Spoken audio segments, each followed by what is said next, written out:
The Supreme Court chamber fell silent as Chief Justice John Roberts announced a ruling that legal experts would later describe as the most surprising of his nearly 20-year tenure. His steady, commanding voice resonated through the grand room as he delivered the court's 6-3 decision in Federal Communications Commission versus Olympus Media Group, citing deliberate and ongoing breaches of federal broadcast regulations. This court affirms the FCC's legal authority to impose a $500 million civil penalty on Olympus Media Group and its primary owner, Denzel Washington. Roberts declared, his gaze fixed on the Oscar-winning actor seated in the gallery's front row. Denzel Washington, dressed sharply in a tailored navy suit, retained his signature composure, though those nearby caught a subtle tightening of his jaw. The celebrated actor had purchased the media conglomerate 3 years prior, branching out from film production to broadcasting with a network of TV and radio stations. What started as a widely praised effort by a Hollywood legend to promote diverse media ownership had now led to the largest civil fine ever imposed on a media company. As Roberts elaborated on the systematic violations, undisclosed political content, and unauthorized data collection, Washington sat motionless, his face unreadable. Journalists typed furiously on their phones. Financial analysts assessed the immediate impact on Olympus Media stock, and legal scholars exchanged stunned looks at the penalty's unprecedented scale. Yet no one in the room could have predicted what would follow. Within 72 hours, Denzel Washington would execute a move so unexpected, so brilliantly strategic, and so far removed from the typical legal and PR playbook that it would not only offset the court's massive fine, but also reshape the dynamics between America's entertainment industry, regulatory bodies, and the judiciary for decades. Before we explore this remarkable clash further, be sure to hit the subscribe button and enable notifications to stay updated on our analysis of the critical moments redefining America's legal and cultural landscape. Chief Justice John Roberts, 69, had earned a reputation as the court's steadfast protector since his 2005 appointment. The Harvard-trained jurist had guided the court through increasingly divisive political terrain, often acting as a moderating influence despite his conservative roots. Known for meticulously crafted opinions, Roberts aimed to uphold the court's credibility while steadily advancing his judicial vision. The Olympus Media case posed a major challenge to Roberts' approach to regulatory power in the digital era. As traditional media transformed into intricate digital platforms, the scope of FCC authority had grown contentious.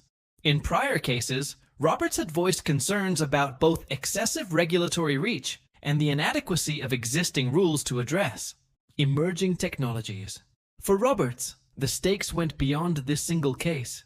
The court's ability to effectively balance the influence of federal agencies and powerful media conglomerates would shape its relevance in the digital age. A decision seen as too lenient toward regulators or too indulgent of media giants risked destabilizing the court's carefully cultivated equilibrium. Denzel Washington, also 69, had risen above his status as one of Hollywood's most honored actors to become a cultural icon. With 2 Academy Awards and a 4-decade career, he had transitioned from actor to director, producer, and in 2022, media mogul by acquiring Olympus Media Group with his substantial wealth. His purchase was celebrated as a landmark for diversity in media ownership. Washington's mission, to foster authentic representation across entertainment platforms and build lasting wealth in underserved communities, earned bipartisan acclaim. Under his leadership, Olympus's network of regional TV and radio stations grew swiftly, often targeting markets ignored by larger competitors. Trouble arose when several Olympus stations broadcast documentary series on environmental justice and voting rights without properly disclosing the political groups that partially funded them. At the same time, The company's digital platforms were found to be collecting user data in ways that evaded disclosure rules. The FCC initially issued modest fines, but Olympus's persistent non-compliance, driven, reportedly, by executives' beliefs that the rules were unfairly enforced, resulted in escalating penalties. For Washington, the Supreme Court case was a profound threat, not only to his business, but to his legacy. The $500 million fine would severely drain Olympus's operating funds, potentially forcing the sale of multiple stations. Even more harmful was the potential damage to Washington's reputation, as his personal integrity was a cornerstone of the company's brand and mission. Analysts expected a standard response. Olympus would seek to reduce the penalty, adopt compliance measures, and possibly sell off assets. Washington, they assumed, would downplay his involvement in regulatory decisions, framing himself as an investor rather than an operator. No one foresaw that Washington, leveraging the same strategic acumen that had made him a Hollywood powerhouse, was crafting a response that would redefine not only his company's situation, but the broader interplay of media ownership, regulatory compliance, and public interest. As Denzel Washington exited the Supreme Court on that momentous day, he avoided the throng of reporters gathered at the plaza, offering no comment. Instead, he stepped into a waiting vehicle where a team of legal advisors, media strategists, and tech innovators was already executing a plan that would soon astonish the nation. Chief Justice John Roberts' majority opinion had systematically unraveled Olympus Media's legal defense. The 57-page ruling recognized the value of diverse media ownership, but stressed that regulatory obligations applied universally, regardless of a company's social mission or structure. The respondents' argument that its societal goals should lessen its compliance duties lacks grounding in statutory text or this court's precedent, Roberts wrote. The equal enforcement of regulatory standards, irrespective of an entity's perceived social worth, is a bedrock of administrative law. The decision garnered support from both conservative and liberal justices, with only Justices Thomas, Alito, and Sotomayor dissenting, the latter contending the penalty was excessive relative to the infractions. This rare judicial alignment signaled that Washington would likely find no reprieve through further legal appeals. As analysts pored over Roberts' opinion, Olympus Media issued a brief statement expressing disappointment and indicating it was exploring all options. This reserved response, unusual for a company known for openness, fueled widespread speculation. Industry experts anticipated either a major corporate overhaul or a negotiated settlement with regulators. However, just 72 hours after the ruling, Denzel Washington held a press conference at Olympus's Atlanta headquarters. Standing alone at the Aiwad podium without lawyers or executives, his commanding presence hushed the room of journalists. "Let me be unequivocal. I fully accept the Supreme Court's ruling," Washington declared, his resonant voice echoing the gravitas of his most iconic film roles. Chief Justice Roberts' opinion rightly affirms that no organization, regardless of its ownership or purpose, is exempt from regulatory obligations. This candid acknowledgement, free of the typical corporate caveats or veiled critiques, stunned observers. Financial analysts had expected a drawn-out legal fight, yet Washington seemed to concede defeat. What followed, however, completely reshaped the narrative. Today, I am announcing not only Olympus Media's compliance with the court's decision, but a bold reimagining of media regulation for the digital era, Washington continued. The $500 million penalty will be paid in full, without appeal or delay. But this payment is merely the start of our response. Washington unveiled plans for a groundbreaking open compliance framework, a publicly accessible platform that, would track every facet of Olympus's regulatory adherence in real time. This technology would enable regulators, competitors, and the public to monitor compliance with broadcast and data privacy rules via a continuously updated, transparent dashboard. Instead of treating regulatory compliance as a burden to minimize, we will turn it into a competitive edge and a public benefit, Washington stated. Every piece of content, data practice, and business relationship will be fully transparent through this system, surpassing federal transparency standards by a wide margin. The announcement sent ripples through the media industry and regulatory spheres. Rival media giants realized Washington had set a new transparency benchmark, creating market pressure for industry-wide adoption. The FCC found itself in an unforeseen position as its enforcement tools risked being outpaced by a private compliance system more robust than its own monitoring capabilities. Yet Washington's vision extended further. He revealed that Olympus would establish the Center for Media Ethics and Regulation, an independent research institute endowed with $200 million, nearly unto a thigh of half the court's fine, to develop cutting-edge frameworks for ethical media ownership in the digital age. The existing regulatory system was built for a media landscape that no longer exists, Washington observed. Rather than just adhering to outdated rules, we aim to shape new ones that better serve the public while fostering innovation. In a striking move, Washington invited Chief Justice Roberts to deliver the center's inaugural lecture upon his eventual retirement from the court. Though everyone knew Roberts could not accept while serving, the gesture was a strategic masterstroke, subtly recasting Roberts from a judicial opponent to a potential collaborator in addressing broader societal issues. As Washington wrapped up his remarks, the significance of his approach became clear. Rather than merely accepting defeat or mounting a defensive battle, he had shifted the focus from Olympus's specific violations to the larger question of how media regulation should evolve in the digital age. In doing so, he positioned his company not as a violator, but as a trailblazer in redefining compliance for the public good.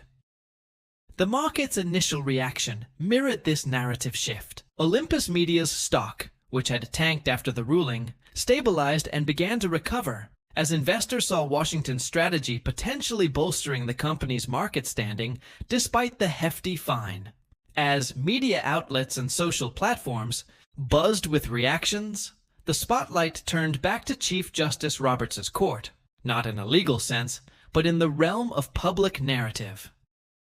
How Roberts would address this bold move would determine whether Washington's strategy marked a true turning point in media regulation or was merely a clever PR tactic. 2 weeks later, during oral arguments in an unrelated case, Roberts made what a rare unsolicited statement from the bench. Without directly referencing Olympus Media or Washington, he spoke to what he termed recent discussions about evolving regulatory frameworks. This court's role is steadfast, to interpret and apply the law as enacted by Congress, not to craft regulatory systems or endorse specific compliance methods, Roberts said. While private entities may choose to exceed baseline regulatory requirements, such voluntary actions neither supplant nor diminish the authority of established regulatory bodies. This carefully worded statement reaffirmed the court's institutional role while steering clear of endorsing or criticizing Washington's initiatives. Legal observers quickly noted its importance. Roberts was setting boundaries around judicial involvement in Washington's proposal while allowing the ideas to develop outside the court's domain. This nuanced response was consistent with Roberts's long-standing approach to institutional disputes, preserving the court's authority without fostering unnecessary conflict. By neither fully supporting nor rejecting Washington's plans, Roberts maintained the court's integrity while keeping the door open for ongoing discussions about regulatory reform.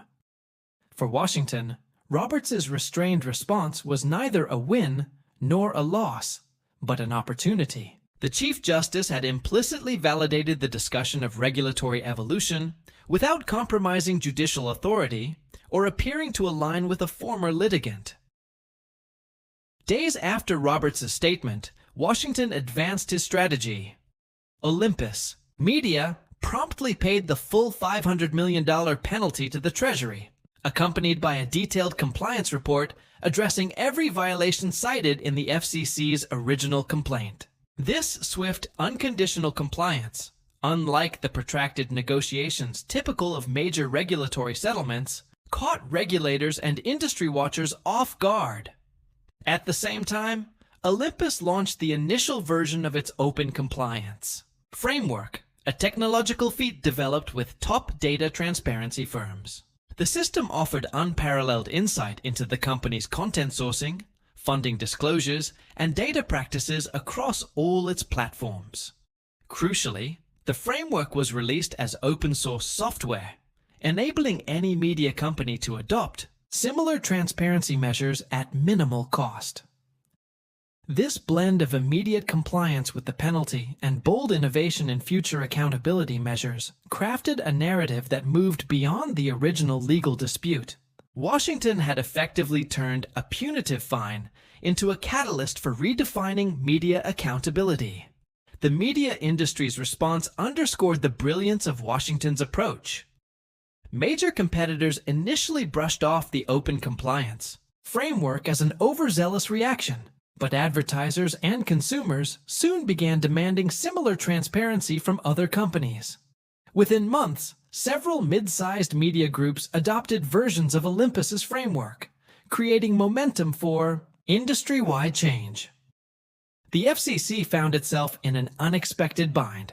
Having won its case at the highest judicial level, the agency now faced a regulatory landscape altered by Washington's actions, which threatened to reduce the FCC's traditional enforcement role.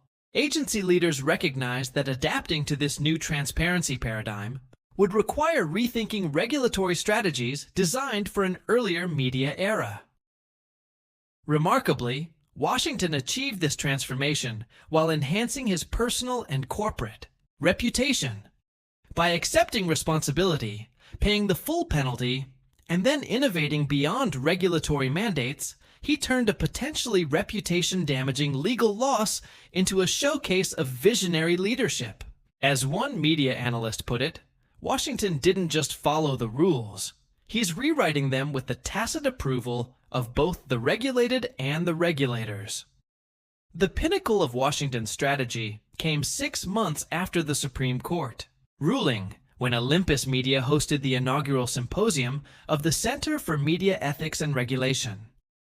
The event united industry leaders, regulatory experts, consumer advocates, and tech innovators to forge new frameworks for media accountability in the digital age. While Chief Justice Roberts, as expected for a sitting justice, did not attend, his former clerk, a respected constitutional scholar, delivered a keynote address that echoed themes from Roberts' judicial philosophy on regulatory authority and institutional duty. The subtle link was unmistakable, fostering the sense of an ongoing dialogue between Washington's initiatives and the judicial perspectives behind the original ruling. Effectively, Washington had done what few thought possible after facing the largest regulatory fine in media history. He had transformed a punitive relationship with regulators and the judiciary into a collaborative effort to enhance media accountability for the public good. Industry observers saw the broader implications. Washington hadn't merely reacted to a legal setback. He had fundamentally reshaped the environment in which all media companies would operate. The clash between Chief Justice Roberts and Denzel Washington, which began with a historic penalty and evolved into an unexpected reimagining of media regulation, had ripple effects far beyond the Supreme Court or Olympus Media. Legal scholars coined the Roberts-Washington framework to describe the interplay between judicial enforcement and voluntary compliance systems. The case became a staple in law school curricula, emphasizing how institutional conflicts could spark regulatory innovation rather than merely settling disputes. For Roberts, the case marked a subtle shift in his judicial philosophy on regulatory authority. While still prioritizing textual interpretation and institutional restraint, he began addressing implementation challenges more thoroughly in his administrative law opinions. This evolution acknowledged that the court's authority hinged not only on the legal accuracy of its rulings, but also on their practical impact in complex regulatory settings. In a rare public lecture at Harvard Law School 2 years after the Olympus ruling, Roberts noted, "The judiciary must remain mindful of how its decisions translate into effective governance. While textual accuracy is critical, we undermine the law if we disregard the practical context in which it operates." For Washington, the aftermath brought both reputational gains and tangible business advantages. Olympus Media's transparency efforts gave it a competitive edge in advertising markets increasingly focused on brand safety and ethical practices. The company's commitment to surpassing regulatory standards attracted top journalists and content creators who prioritized editorial integrity over profit-driven motives. Most notably, the Open Compliance Framework grew from a single company's initiative into an industry standard. Within 3 years, over 60% of U.S. media companies had adopted versions of the framework, achieving unprecedented transparency in content funding and data practices.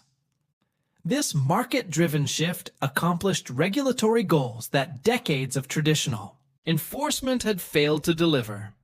The political ramifications were equally significant. The case transcended partisan divides, with progressive advocates for media accountability and conservative supporters of market-driven solutions, both finding merit in Washington's response.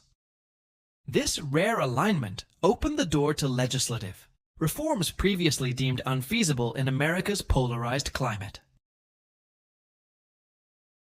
Congress eventually integrated elements of the Open Compliance Framework into a bipartisan overhaul of media regulations, creating a hybrid system that blended traditional enforcement with incentives for transparency and self-regulation. The law, passed with bipartisan support, was seen as affirming both Roberts' emphasis on clear regulatory authority and Washington's vision of innovation-driven compliance.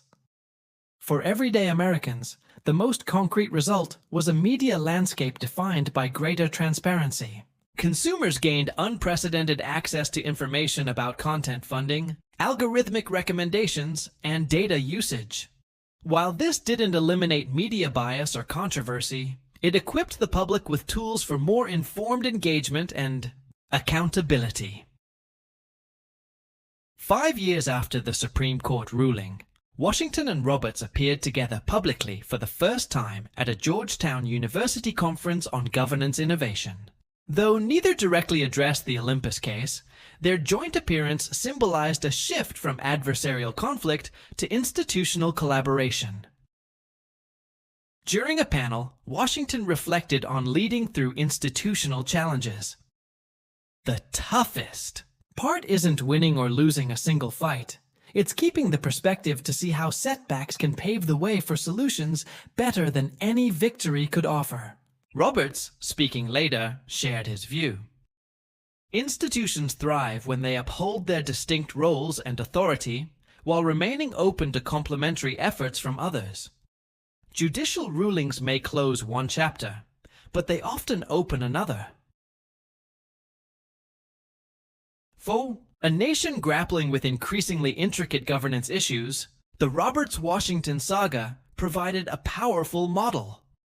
Principled institutional conflict, when navigated with wisdom and foresight, could drive innovation that neither compromise nor confrontation could achieve. This lesson, transcending the individuals and issues involved, showed that in a healthy democracy, effective governance often arises from the dynamic tension of authorities, adapting to new challenges while staying true to their core principles.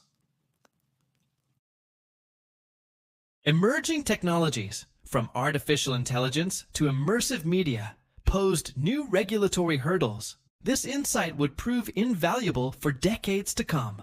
If this analysis of the historic Roberts-Washington confrontation resonated with you, please like and subscribe to our channel for more in-depth coverage of the legal and business developments shaping America's future.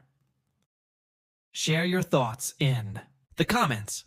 Do you think voluntary transparency efforts like Washington's can effectively complement traditional regulatory enforcement?